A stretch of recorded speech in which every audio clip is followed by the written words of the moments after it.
নগরকান্দায় উপজেলা পরিষদ নির্বাচনে প্রার্থীর গণসংযোগ। ফরিদপুর থেকে শওকত আলী শরীফের তথ্যচিত্রে বিস্তারিত।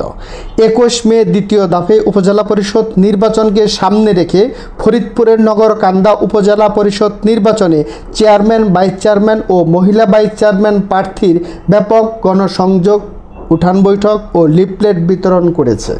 সকাল থেকে গভীর রাত পর্যন্ত প্রার্থীরা উপজেলার বিভিন্ন এলাকায়, পাড়ায়, মহল্লায় ভোটারদের দ্বারে দ্বারে গিয়ে ভোট প্রার্থনা করছেন। উন্নয়নের নানা প্রতিশ্রুতি দিয়ে ভোটারদের মন জয় করার চেষ্টা করছেন।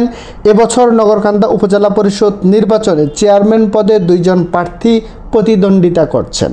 আনারস প্রতীক নিয়ে কাজী শাহজামান বাবুল এবং মোটরসাইকেল প্রতীক নিয়ে মনিরুজ্জামান সর্দার প্রতিদ্বন্দ্বিতা করছেন।